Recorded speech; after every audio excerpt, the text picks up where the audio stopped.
বর্তমানে বাংলাদেশের আন্তর্জাতিক আকাশপথ মানেই বিদেশি এয়ারলাইন্সের একচেটিয়া রাজত্ব। দেশের যাত্রী, দেশের বাজার, কিন্তু লাভের বড় অংশ চলে যায় বিদেশে। বাংলাদেশের যাত্রীর ৭৫% বহন করে বিদেশি এয়ারলাইন্স, আর দেশি বিমান ও ইউএস বাংলা মিলে মাত্র ২৫% যাত্রী বহন করে। সেই চিত্র কি এবার বদলাতে যাচ্ছে?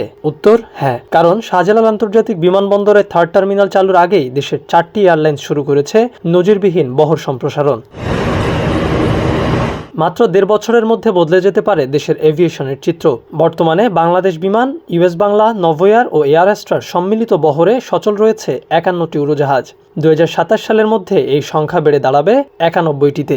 মাত্র ১.৫ বছরে প্রায় ৭৮% বহর বৃদ্ধি। এর পেছনে রয়েছে অন্তত ৪০টি নতুন উড়োজাহাজের পরিকল্পনা, যা বাংলাদেশের বেসামরিক বিমান চলাচলের ইতিহাসে সবচেয়ে বড় বহর সম্প্রসারণ।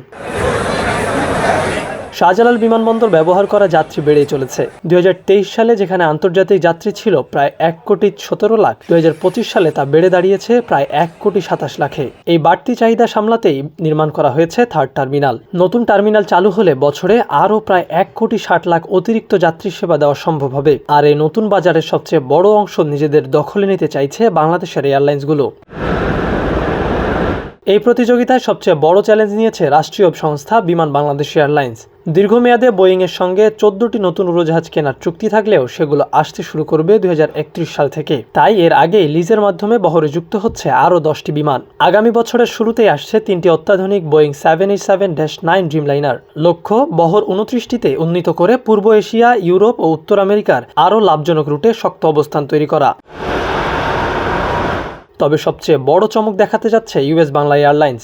বাংলাদেশের বেসরকারি খাতে এটি হতে যাচ্ছে সবচেয়ে বড় বহর সম্প্রসারণ। এয়ারলাইন্সটি একাই লিজ নিবে 21টি বোয়িং 737-8, যার আর্থিক মূল্য $1 বিলিয়ন বেশি। এই বহর দিয়েই ঢাকা, চট্টগ্রাম ও সিলেটকে আঞ্চলিক ট্রানজিট হাব হিসেবে গড়ে তুলতে চায় প্রতিষ্ঠানটি। জেদ্দা, মদিনা, বাহরাইন ও হংকংয়ের পাশাপাশি ইতালি, কানাডা এবং অস্ট্রেলিয়ার মতো দূরপাল্লার রুটেও প্রবেশের পরিকল্পনা রয়েছে তাদের।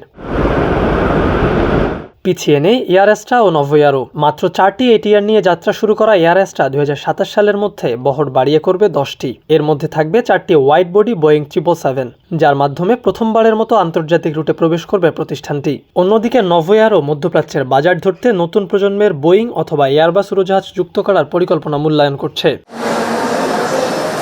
এবার প্রশ্ন, বিশ্বের বড় বড় লিজ কোম্পানিগুলো হঠাৎ বাংলাদেশকে এত গুরুত্ব দিচ্ছে কেন? এর উত্তর লুকিয়ে আছে বাংলাদেশের বদলে যাওয়া এভিয়েশন ভাবমূর্তিতে।